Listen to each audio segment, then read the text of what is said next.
Folks at home, welcome back to the Crimson Oak Pond, and it is bulking season for the tiger bass here in the 5-acre pond. And every year in May, we start growing out these big guys known as freshwater prawns, and they're a great source of protein for a largemouth bass. But they don't start out that big, so you're looking at some post-larva prawns that are about 1/8 of an inch long when we stock them. And we upgraded our prawn pond to Cedar Falls, but we did stock some in here. But the majority of them went in the holding tank, and you can see this is right after their release in May. Tiny little guys immediately start feeding on the algae in the tank. But I also had another idea this year to stock them at the top of the waterfall in the wetland filter. But one of the main reasons I stocked them in there is because we had a little tiny hatchling bass that we called Truman. So we added a couple hundred of them to the wetland filter, and he turned some of them into snacks, but there were plenty of rocks and gravel and hiding places for others. But the beauty of these prawns is that in about 4 months they can reach adult size and are basically the equivalent of a jumbo shrimp. And some of the adults can exceed 12 inches in length. And the main reason we're stocking these in the 5-acre pond is because we can't add crawfish in there because they would burrow through the pond dam. Alrighty, we're over here at the prawn tank, and this week we're going to start transitioning all the prawns into the pond because most of them have gotten big enough for the bass to eat now. I did a little sneak peek in there yesterday, and there are at least 2 in there that are giants. Alright, this is what blows my mind. There's some of the smaller prawns. You can see the size of them. And then look at this jumbo right here. Look at the little guy right there, big guy, same exact tank. Some just like to eat a lot more than others. And check him out. That's human eating size right there. All right, here's the ultimate test to see if a bass could eat one of the big ones. I doubt they're gonna mess with it. He's a little too big, but they might. Let's toss him in and find out. Gosh, didn't even let him hit the water. Look at him. I don't know if you guys can see because you don't have polarized lenses, but he's got him hanging halfway out of his mouth right there. Nothing but antennas coming out right there. Old tiger, he's an aggressive one. Just got him a shrimp dinner. That's how you can put the weight on them quick. All right, just got one of the big ones. Check this guy out. Started out about 1/8 of an inch long. Alright, here's another one. Another full-grown prawn. Alright, let's go put them in the pond. Alright, we're going to let the big boy go right out here.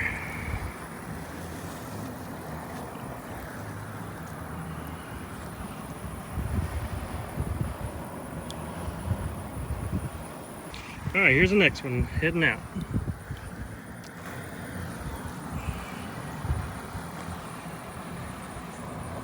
Alright, now we're up here at the wetland filter, home of the hatchling bass we call Truman. And over the past couple months when I come up here to feed him, I'll see these prawns darting away, but I never can get a good look at them. And since they're a little on the shy side, I decided to bait them out in front of the camera with some ham. But wouldn't you know it, Truman is a lot like our other bass, Moby. He never found a type of food he didn't like. That's a first for me, seeing a bass eating ham. Truman's definitely got that alpha personality. If food gets dropped in the wetland filter, he is going to be the first one to try it out. And you'll start seeing some of the prawns easing up there in the background. But we can't get them up close to the camera. It's like Truman's claiming this territory. And he's back to snacking on the ham again. Alright, now that Truman finally left it alone long enough, we're going to get a good look at it. And man, they have gotten big. Much bigger than I expected them to get here in the wetland filter. You can see Truman is not happy with the prawns eating his ham. And now another one sneaking by to grab what's left. But with the prawns, usually the males have the big long pinchers, and they eat a variety of different things. But in our holding tank, we feed them protein pellets once a day for the first couple of months, and then twice a day as they've gotten older. But as you can see, there must be a lot of nutrients up here in the wetland filter because these guys have gotten big. So the prawns are an excellent alternative, but man, you can see there's even more in the background, so quite a few survived. And one other fact about them is that even though they can live in fresh water, they only reproduce in brackish water. So now let's go do some feeding. Alright, here's one of those mediocre ones. We're going to see if any of the fish right here in Cedar Falls want to eat. Oh, there's a bass right there, let's see. Got him. He came up and made a leaf. Johnny and June getting big down there. Alright, that was fun. We'll feed the other bass right here real quick. Quick little prawn snack. I got him. Now I got all three of the bass over here. Johnny, June, and then Tiger right there in the middle. All right, here's a few of the smaller ones we got in the bucket. Not sure if we're gonna put those in the 5 acre pond or Cedar Falls. All right, now we got not one, but 2 tilapia beds right here in the beach area. And captured some of the smaller prawns right here. We're gonna release those right here in Cedar Falls. They may get eaten by bluegills, bass, who knows, but they'll definitely have an opportunity to grow up. So here we go.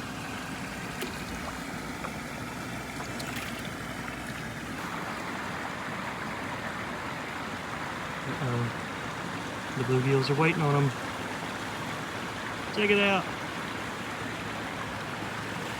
The bass are circling. He got him one. Look at there. There's Eve. Chasing after him. That's perfect size for Eve.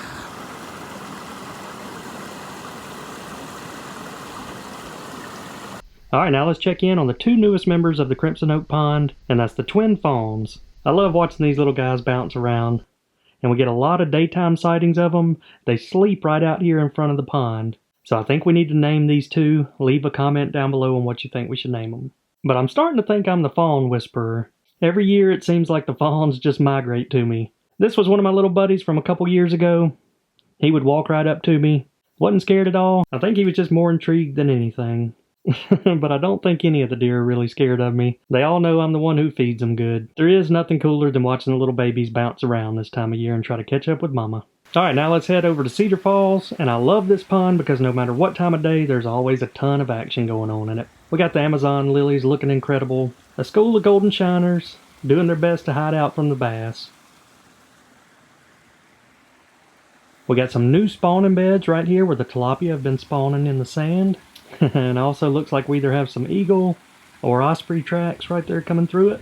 And the schools of shiners are starting to panic, so we're about to get to see some action. And if you hadn't seen it before, the bass love it when I come around the pond because all the shiners hang out in the little shallow pockets. And when I walk up, they get all frantic and shoot out to deeper water where the bass are sitting there waiting to ambush them. And you'll usually get to see some pretty cool blow-ups. But check out this little guy trying to learn the tactic. This is a juvenile bass from Johnny and June, and the first bass that was hatched in this pond. And we call her Eve. She's learning those tactics from her parents and starting to catch on quick. But now let's go stir up that big school of golden shiners right here under the waterfall and watch these big blow-ups.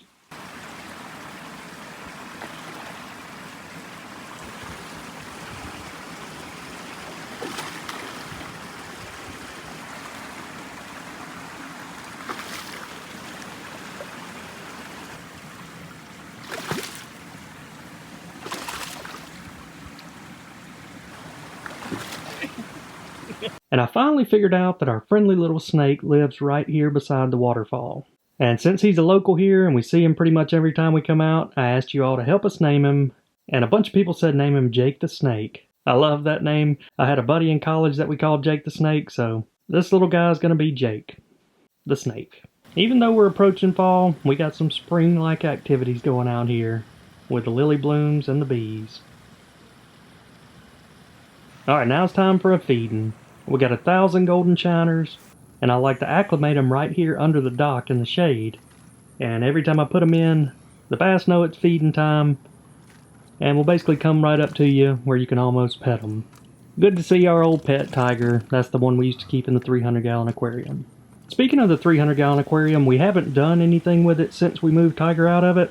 We let it dry out, and we're making sure that all the algae died off so we could give it a fresh start. But if you have any ideas on what you think we should do with it, we could even turn it into a saltwater aquarium, or maybe a planted aquarium, or turtles, or pretty much anything's out in the open. So if you have any new ideas on what you want to see us do with that tank, leave it down below. I'm also going to be adding some new fish to Cedar Falls. I was waiting on that summer heat to break, and now that we're approaching that cooler weather, I really want to add a smallmouth bass. So I got a trip planned to go catch 1 or 2 of them. And I'm still thinking we should add a black crappie in here, like we have in the backyard pond, maybe even some gar or other fish. So you'll be seeing some new species in this one here in a month or so. Can't feed the fish without feeding the little guy Truman, but his are always extremely fast. The moment the shiner hits the water, it's gone. And the only way you can get him back is to drop another one in. He's a lot like Moby. And once I get the bass real full, I'll drop some crickets in for the bluegills, and every now and again, one of the tilapia will come up and eat a cricket. Not something you see every day.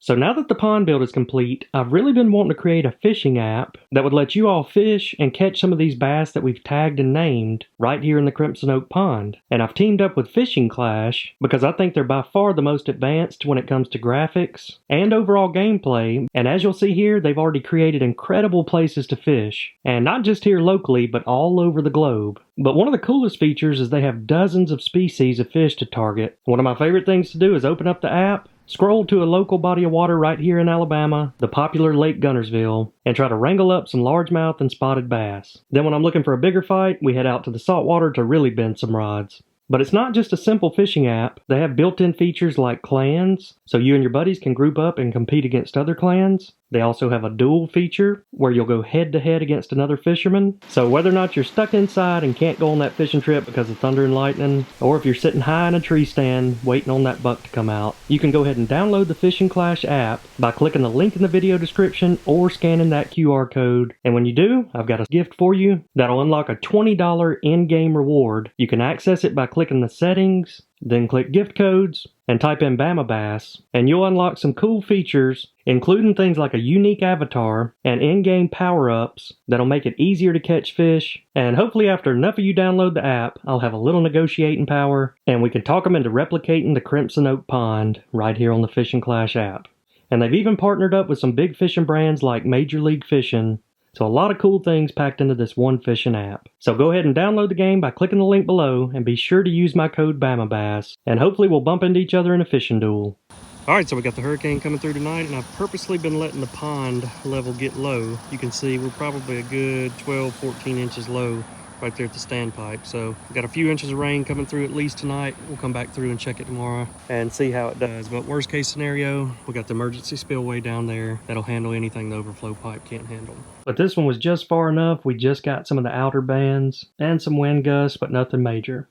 All right, post-hurricane update. We got 5 inches of rain, which was probably the equivalent of 10 to 12 inches of pond water level. Just about got her filled up. Another reason you gotta love the vertical standpipes out here with the pond. Right before the hurricanes, we can definitely help your pond out by lowering that water level down. And we teamed up with Bunker Branding to make some merch for you guys. We got the Folks at Home shirt, the Crimson Oak Pond logo. Here's one of my favorites, the OG fish, Moby, Sheriff, Bonnie, and Clyde. And we've got shirts, hoodies, and stickers, and if you purchase any of these items between now and Christmas, that enters you into our giveaway for a weekend trip out here to the Crimson Oak Farm. Nice morning out here, but it's never a good sign when you see a big white belly. Got the scanner, I'm gonna go see which fish it is. We got some bad news. Another bass didn't make it, floating right here in the shallow area. Not really sure what happened to him, but let's see which fish it is. All right, it is 69610. Man, that was a nice fish too. So, not really sure what causes that. Had one die earlier this year with a bluegill right in front of its mouth. Oh man, really sad to see this fish go. Its name was Gator, and if you guys recall, earlier this spring I stocked 6 pure Florida strain largemouth in here that had really good genetics. And this was the biggest one that was right at 3 pounds. And the only upside to this is that at least she was able to spawn in this pond. So hopefully we'll have a bunch of her offspring with good genetics. Check out this little guy. Giant caterpillar swimming across the pond. I don't think he's gonna make it, little buddy. At the angle he's swimming, he's got a long ways to go. Probably not a good chance of surviving. All right, we just started breaking ground on one of our next projects where we're building a shop. And unfortunately, we had to relocate 2 of these oak trees I planted last year.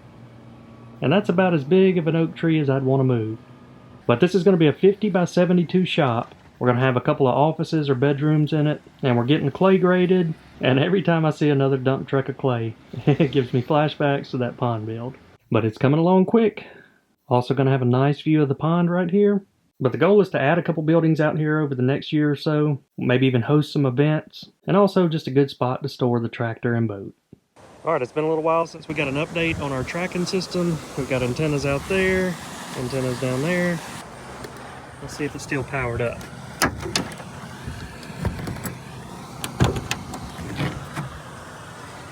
Yep, still got lights on, So all I have to do to get that data, grab these 2 drives, 1 for each antenna, and let's see which fishies have been swimming around. And we got tons of data over the last few months.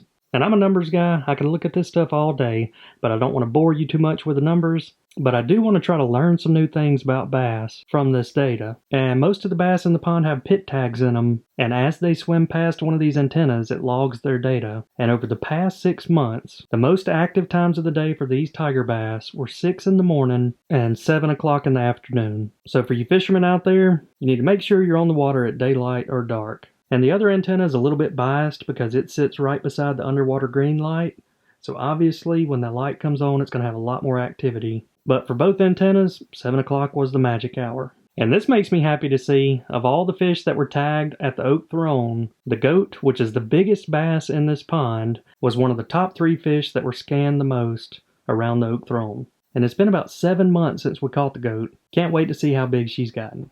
And when it comes to the green light antenna, I think Dixie pretty much sleeps right there beside it. And here's a big reason why those fish are hanging around the dock. We had a successful threadfin shad spawn, and there's thousands of these little guys that are about 1 inch long, and they hang out right beneath the dock in the shade.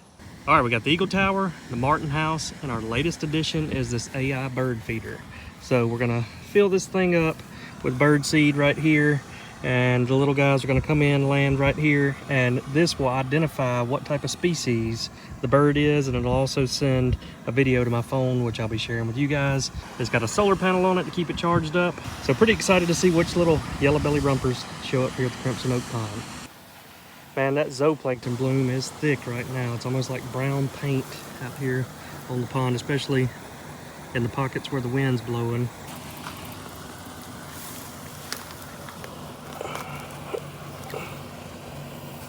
Man, that is wild. All those floating particles in the water.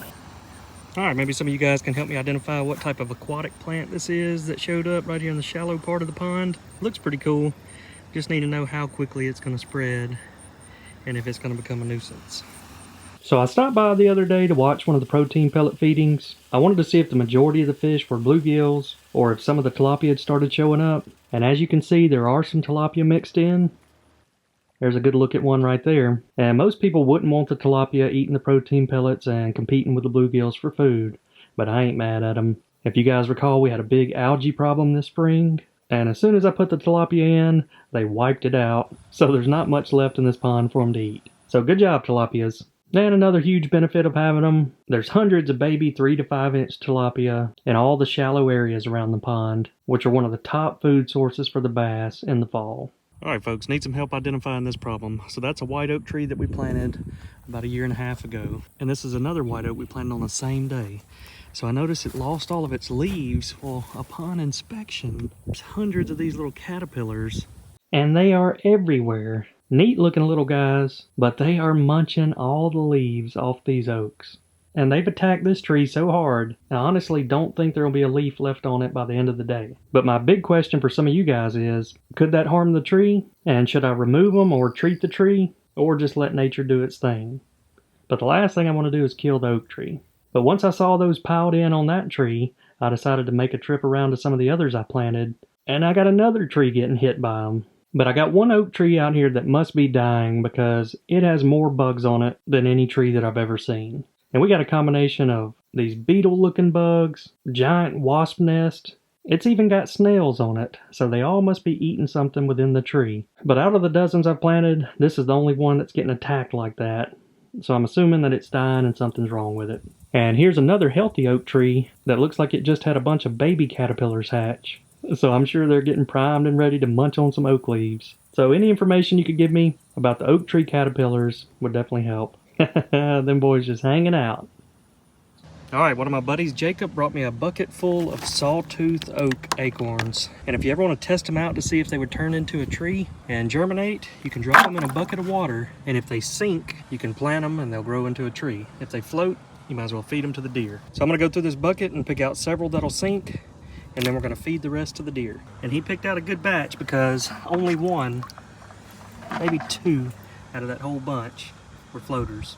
Now if you want to speed the germination process up, you take a damp towel, put it down in a Ziploc bag. You're going to cover it up and put it in the refrigerator. And the key is to make sure to trap the moisture in, and you don't want to freeze them. Just put them in the refrigerator and it simulates the acorns going through that winter stage. And when you pull them out, it makes them think spring is here and they're ready to sprout. And speaking of trees, I try to plant as many trees as I can throughout the year. And these are longleaf pine trees.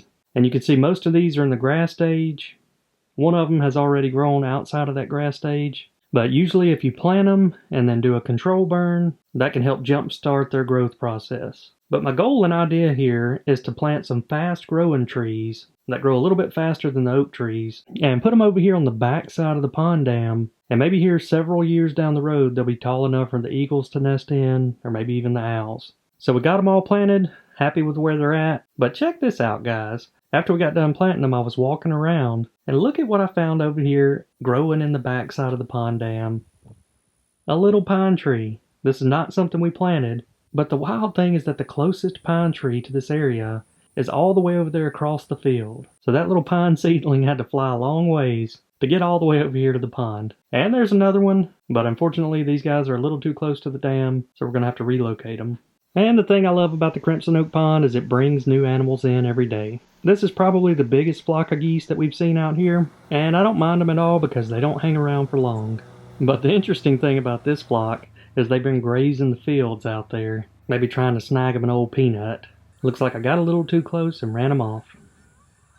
And with all these animals out here, you gotta feed them a lot, so I brought my little 2 helpers with me today. And when Sarah was Oliver's age, one of her favorite things to do out here at the farm was feed the deer some corn. So we're passing on that tradition, and little Oliver looks like he's gonna follow in his sister's footsteps and be a good corn slinger.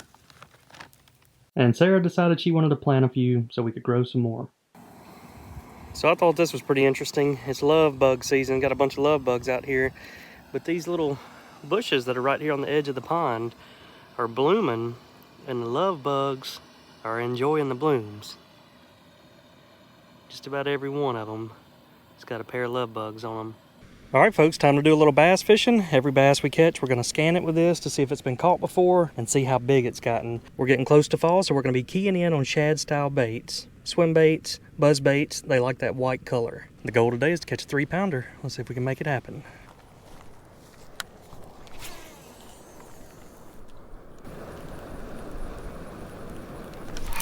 Whoa, there we go. Nice fish right here. Yes, sir, big one.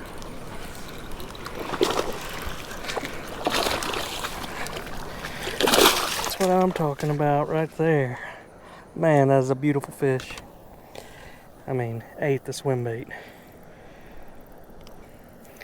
My goodness, just fat and plump, just like you want to see them. Giant. All right, this fish is 70687, and it weighs 3.46. We got our 3-pounder. Man, that is one beautiful fish. Looks a lot like the goat. Big female. All right, this big bass is named Iceman, and we caught it back in January, and it's already gained 1.5 pounds since then. That's absolutely the growth rate you want to see with these bass. So that's what I just caught that big fish on. Just a swim bait with a little blade that trails up underneath it. Little guy.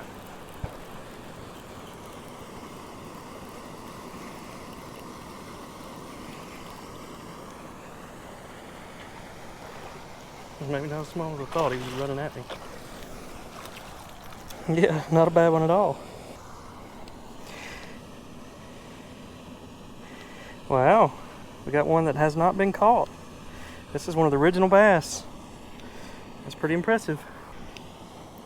So his new tag is going to be 12233540. And he weighs 2.42 pounds. Been in this pond over 2 years and never been caught. 2.5 pounder.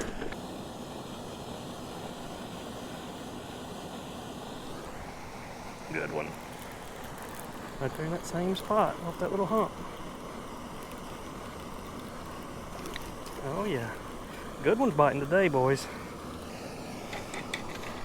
A little on the skinny side, but long. All right, this fish is 570194, and it weighs 2.24. And this fish is named Xavier, and it was caught almost exactly 1 year ago to the day, and has gained about a half a pound since then. A really good indicator that this is a male bass. Whoa. Oh, it came up, got it at the surface. Another good one. All right, this guy is 12233,963, and it weighs 2.51 pounds.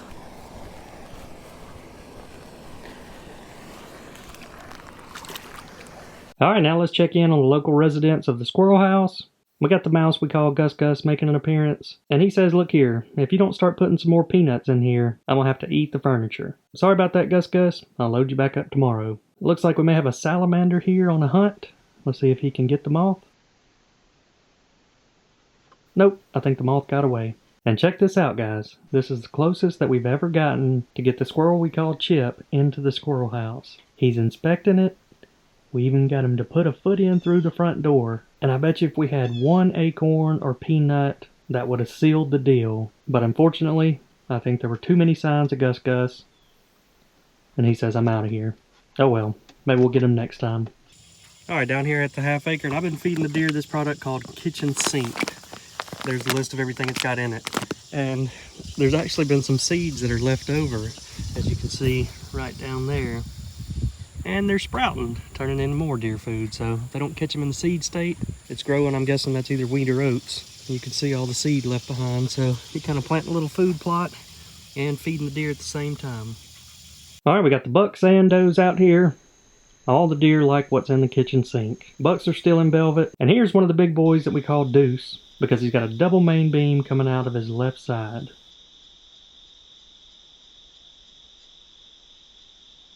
And check this out. We got a doe and the bachelor group of bucks, and one of them finally realizes she's not like the others, and he kicks her out. And alright, I think we also have to name this deer, because every time I've seen this doe for the past 2 years, both of her ears are folded back. I don't know how that happens for a deer. And hey, there's my little buddies, the 2 baby raccoons hanging out with their mama. Love seeing them around. And they don't mind hanging around the does, but when the bucks come out, they're not quite sure what to think of them. And we got a coyote down in the swamp, and I don't know if he heard a noise from the camera, or either smelled my scent on it, but something spooked him. Got a couple more joining him. Might be trouble. There's another good shot of Deuce right there in the middle.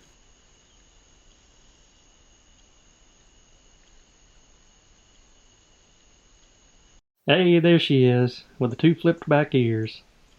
There's a good close-up. What do you guys think? Are they just stuck like that? Or is that just a temporary thing? Got one of the does hanging out down in the swamp bottom. You can tell the creeks have kind of dried up since we've had this drought. Alright folks, that is going to wrap up this video. Make sure to hit that subscribe button, as well as download the Fishing Clash app by clicking the link in the video description. Hope you all enjoyed this video, and we will see you all next time.